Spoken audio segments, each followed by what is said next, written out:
como en la Tierra, digamos, tenemos caminos y tenemos caminos asfaltados, señalizaciones, carteles de advertencia.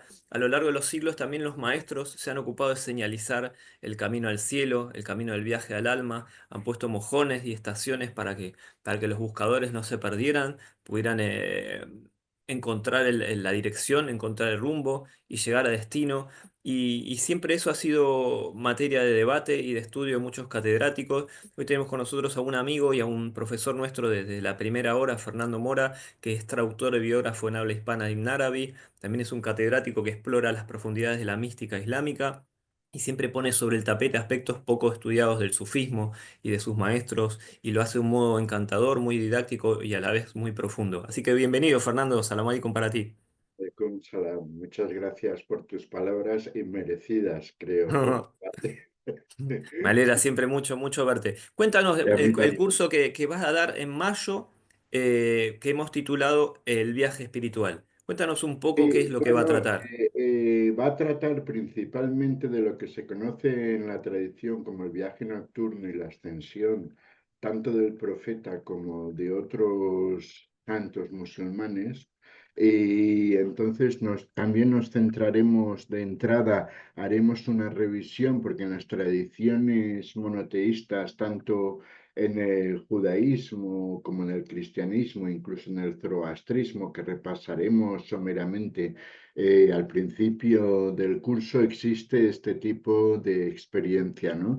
Luego la experiencia del profeta y la experiencia de otros santos musulmanes tiene sus propias características Ujú. también, pero ya os digo que es una experiencia que recorre todas las tradiciones monoteístas. Por supuesto, nos centraremos sobre todo en el caso del profeta y en la segunda parte del curso nos centraremos en In Arabi, que ya lo dimos en una ocasión anterior, pero de una manera muy, muy resumida, muy somera. Y en esta ocasión nos centraremos en el libro de la Epístola de las Luces, Risala Ujú, al-Anwar, que está traducido al castellano como Viaje al Señor del Poder, ujú, donde aquí en Arabí, en el marco del retiro de la Halwa, va estableciendo de una manera metafórica, pero esto luego distintos autores lo han analizado y en realidad está describiendo una ascensión, un viaje nocturno, el viaje nocturno y la ascensión, y entonces él va marcando, va explicando a lo largo del retiro cada uno de los pasos de este viaje maravilloso y prodigioso que por otro lado lleva más allá tiene diferentes etapas, hay etapas, digamos, que tienen que ver con la forma y hay etapas que están más allá de la forma. Entonces, él va describiendo perfectamente cada una de estas etapas. Ese libro es muy interesante, ¿no? Porque es una epístola, una carta que él le escribe a un discípulo que se iba a justamente entrar en un retiro. Entonces casi es una carta de maestro a discípulo, advirtiéndole, ¿no? De Sí, obstáculos por sí, las etapas que iba a pasar. sí, sí, sí, es una carta que empieza desde el principio, digamos, del camino espiritual, desde el principio del retiro y luego ya concluye con las últimas etapas, las etapas que están más allá de la forma. Y también concluye hablando de los tipos de santidad, o sea, es un Ujú, camino, describe un camino de ida que sería la primera parte del viaje, y un camino de vuelta, que sería la segunda parte del viaje. Y en Arabia, al igual que otros amigos de Dios musulmanes, insisten mucho en este punto, que es un ujú. viaje de ida y vuelta, porque si Claro, fuera solo un viaje de ida, pues solo aprovecharía, darse, por así decirlo, al sujeto que tiene esa experiencia, pero tiene que estar se caracteriza por ser un viaje de vuelta para ofrecer la enseñanza y la ayuda a los demás seres. Entonces, claro. en este aspecto, Inarabi insiste mucho en la vuelta del viaje. Mashallah. ¿Cuáles son los obstáculos que podemos mencionar del viaje, digamos? Hablan de desvíos, hablan de pruebas, los maestros han advertido de ese tipo de desafíos para el viajero. Bueno, los obstáculos son los obstáculos que atenazan en el camino espiritual que pueden asaltar a cualquier persona que se halle en el camino espiritual. Y una cosa muy a tener en cuenta para superar estos obstáculos o para no caer en estos obstáculos es que este tipo de experiencia es una experiencia sobrevenida, por así decirlo. Es algo que responde, digamos, a la voluntad de Alá. No es Ujú. algo que pueda el sujeto decir, ahora tengo esta experiencia, y etcétera, ¿no? Es algo que te viene dado. Entonces, hay personas que quizás se dedican toda la vida a la práctica espiritual y no tienen esta experiencia, y hay otras personas que desde el principio, recuerdo por ejemplo el caso de Salah al-Tustari, que es un místico muy célebre dentro de la tradición sufi, que este hombre desde su más tierna infancia tuvo este tipo de experiencia. Mashallah. Entonces, claro, hay que poner las condiciones adecuadas siempre para propiciar, para procurar que este hecho se produzca, si es que uno quiere que se produzca, ¿no? Entonces, pero ya digo, a pesar de que uno lo quiera, está más allá del deseo personal, porque es una experiencia que va más allá de la estructura de sujeto y objeto, de la estructura del ego, y entonces solo se debe a la gracia divina. Mashallah. ¿Hay alguna forma de los maestros nos han indicado de cómo darnos cuenta de si el viaje espiritual es real o es una elucubración mental?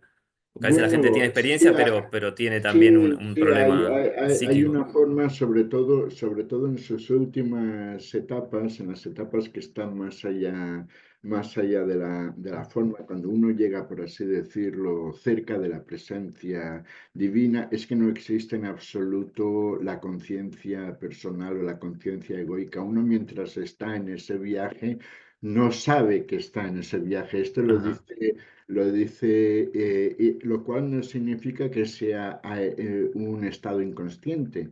O sea, es un estado consciente, pero uno no puede decir yo estoy teniendo o me está ajá. pasando.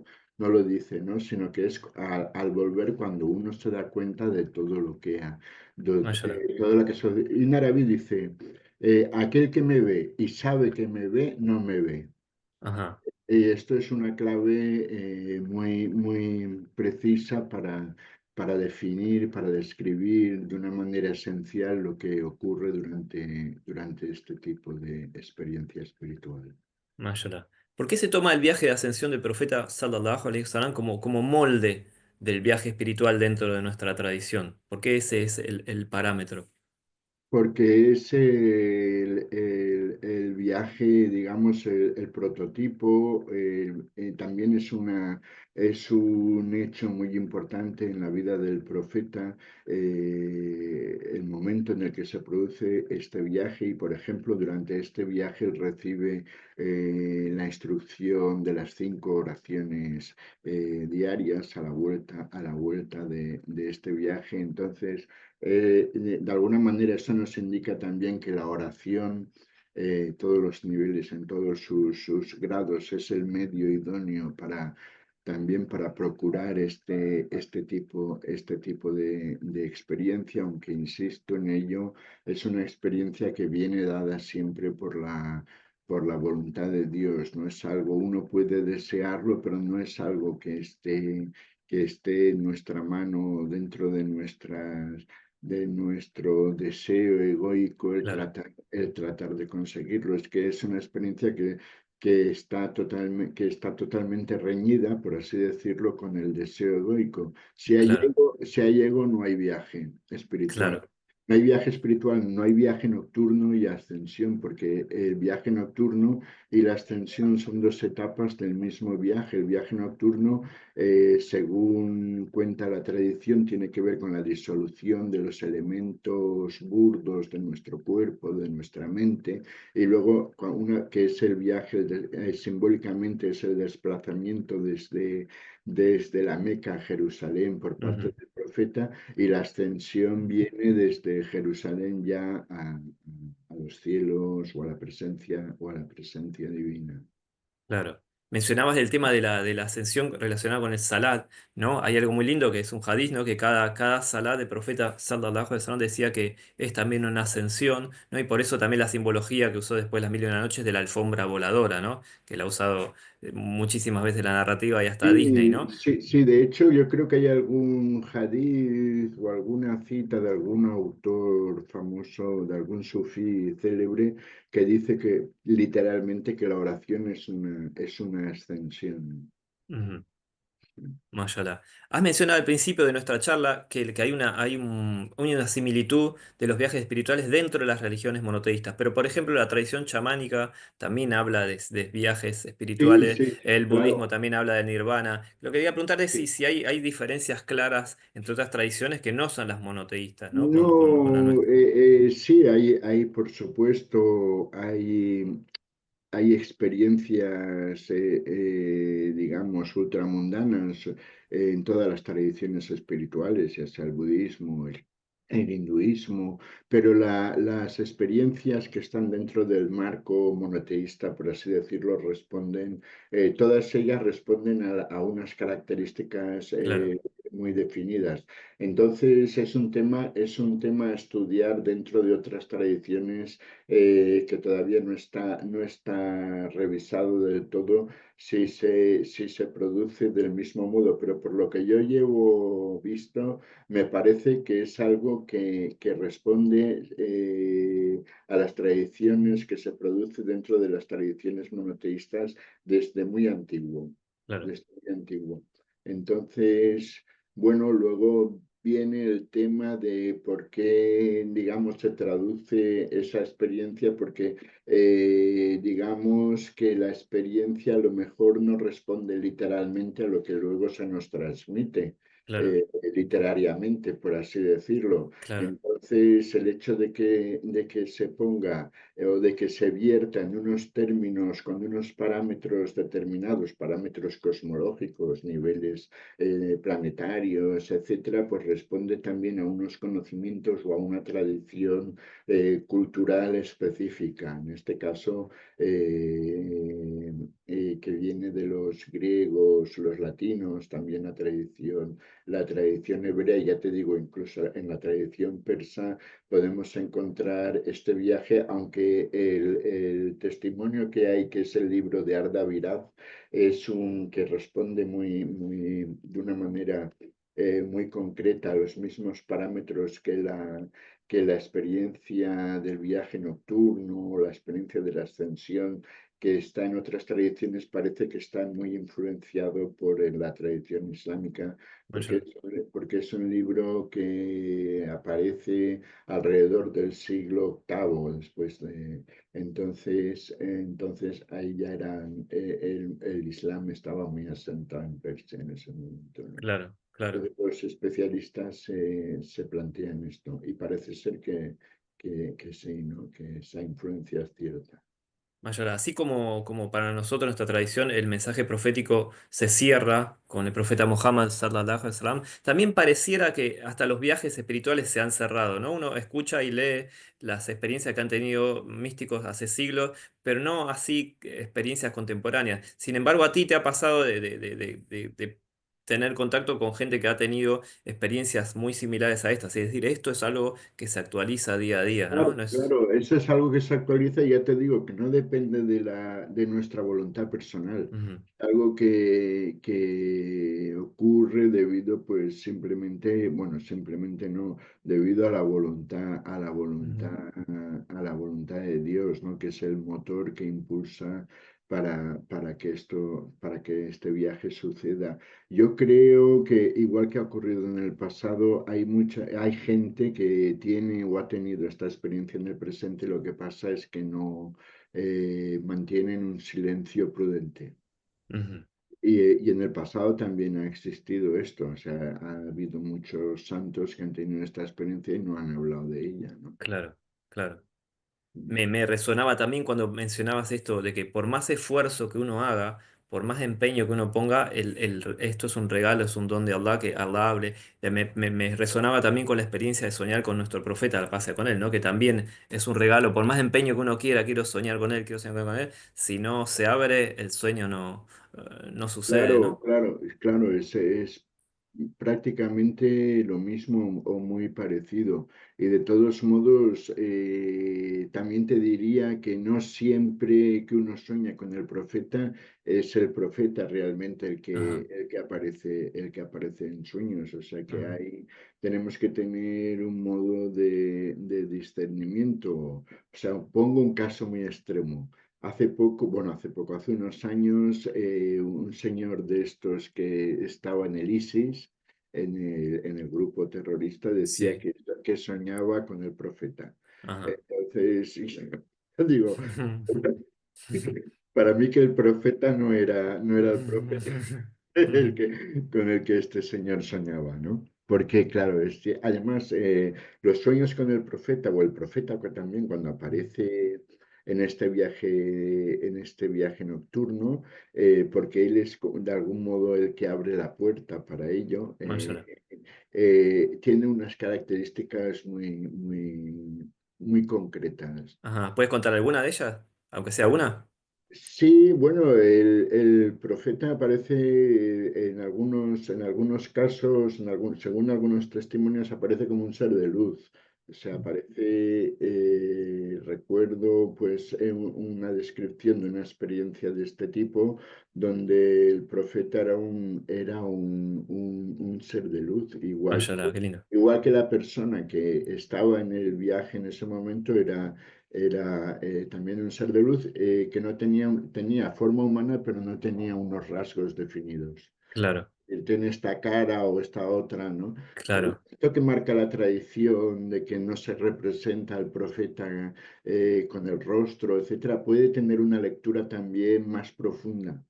¿Sabes? Ajá, No simplemente que el profeta no se le muestra, no se muestra la cara en las representaciones, sino que en la experiencia espiritual profunda de encuentro con el profeta no aparece claro, como un ser humano, como fulanito o menganito, ¿sabes? Sino claro. como es un prototipo de ser humano perfecto, ¿no? Mashallah, mashallah. Igual que en ese momento la persona que accede a esa experiencia, ¿no? Claro. Entonces el profeta en este contexto es el que da el pasaporte, por así Ándela, decirlo, ándela. para la ascensión. Mashallah, qué lindo eso, qué lindo. Él también decía, la pasé con él, que había un burak para cada uno, ¿no? Es decir, esta criatura mágica y fantástica de otro plano, que es la que él cabalgado a esa criatura asciende, que había un burak esperándonos a cada uno de nosotros como una invitación a hacer también ese Y viaje. quizá en ese momento lo que quiere decir, lo que se quiere decir con estas palabras, pues que cada uno, el viaje de cada uno va a ser diferente, porque también, Mm, aunque responde a unas características generales, todo lo que uno ve, e incluso cuando uno cuando uno contempla la presencia divina, Dios nunca es igual, como nos dicen ahora en sus enseñanzas, nunca es igual ni siquiera a sí mismo. ándele, O sea que cada vez que uno tiene una experiencia o una metaexperiencia, si se quiere llamar así, de lo divino, esta experiencia es diferente porque Dios no es igual a nada, ni claro, siquiera es igual a sí mismo. No se claro, puede comparar siquiera consigo mismo. claro. Entonces, esto es un hecho bastante interesante e importante dentro de esta vivencia, ¿no? Mashallah. Pensaba, ¿no? ¿Por qué hoy la gente hoy en día se niega a emprender el viaje espiritual? ¿No? Porque antes la No, gente se empeñaba mucho más, se encerraba, no se retiraba, era algo mucho más cotidiano los retiros espirituales que ahora. Ahora claro, no, se le cierra un poco la puerta a esto, yo ¿no? diferenciaría entre el viaje espiritual, que puede referirse al viaje o al recorrido que uno emprende, por así decirlo, cuando recorre un determinado camino espiritual, ¿sabes? Que te puede llevar a diferentes estados o estaciones, como marca el sufismo, y diferenciaría entre eso y el viaje nocturno y la ascensión, que es una experiencia o una metaexperiencia muy concreta. Ujú. Entonces, ya te digo, o sea, uno no puede desear esto porque cuanto más deseos tengas de ello, menos posibilidades tienes de De que que suceda, claro, siempre uno tiene que abandonarse y abandonar todo deseo, tanto mundano como incluso espiritual, me atrevería a decirte, porque muchas veces el ego también se disfraza con el ropaje de la espiritualidad y eso claro. lo vemos continuamente en nuestros días, ¿no? Claro, totalmente. ¿Qué más que quieres decir? ¿Una invitación, un mensaje a los alumnos? ¿Qué más que quieres agregar a todo esto que hemos charlado, que es vastísimo y que sin embargo, bueno, vas a concentrar en 4 clases a partir de mayo? ¿Qué más puedes decir como conclusión, como invitación para este curso que inicia Bueno, el mes que viene? como invitación, que esta es la experiencia con el descenso del Corán, que se produce el 27, simbólicamente el 27 del Ramadán, aunque sobre esto también Inarabi tiene cosas que decir muy curiosas. Es la experiencia, por un lado tenemos la experiencia del descenso y por otro lado tenemos la experiencia del ascenso. O sea Ujú, que es un poco como la completación de un círculo simbólico o un círculo imaginario en la vida, en la vida del profeta, y que es una experiencia o metaexperiencia, me gusta a mí más llamarlo así, que es interesante de conocer y también es interesante de conocer todos los detalles que nos ofrece Inarabi en este libro de la Epístola de las Luces, el viaje al Señor del Poder, referentes a este viaje, ¿no? Y luego lo interesante también de este libro es que no parece que te esté hablando de esto, y luego hay una serie de claves que te están diciendo, mira, esto es el segundo cielo, esto es el primer cielo, el tercer cielo, la presencia tal. O sea, lo que pasa es que no lo dice así en ese momento, ujú. en ese texto, pero hay estudios, sobre todo Michel Choquigüez, que es un señor bastante importante dentro de los estudios sobre Inarabi, que desvela todas las claves de esta, y seguiremos a este señor en nuestro estudio de este texto bastante importante. Y lo que diría la gente, pues nada, que se animen si quieren conocer un poco lo que podríamos llamar lo que es el interior del Islam, porque, Ándela. porque esto responde verdaderamente a la experiencia interna del Islam. Y ya te digo que forma parte del ascenso y el descenso que completan el círculo de la transmisión o de la revelación, ¿no? Mayora. Entonces, es importante. Alejandra y Fernando, siempre es un gusto escucharte, siempre es un placer tenerte y contar con vos, y más aún cuando tus cursos que son siempre esclarecedores, siempre desbordan de información, de bibliografía, y la gente se queda muy contenta y muy satisfecha. Gracias por el desafío, sé que este tema es un tema profundo, puede Es un ser tema críptico para profundo. muchos, y que te hayas animado a hacerlo, te estoy muy, muy agradecido. Y bueno, los esperamos a todos a partir de mayo. Iniciamos este curso del viaje espiritual con Fernando Mora. Los esperamos a hacer 4 sesiones, siempre online y quincenales. Y bueno, como siempre decimos, nos vemos en el aula, inshallah. Salam aleikum a todos, salam aleikum para ti, Fernando, y que estés muy Aleikum bien. salam y muchas gracias por todo, y espero que la gente pues se anime, ¿no? Y juntos disfrutaremos de este cursito.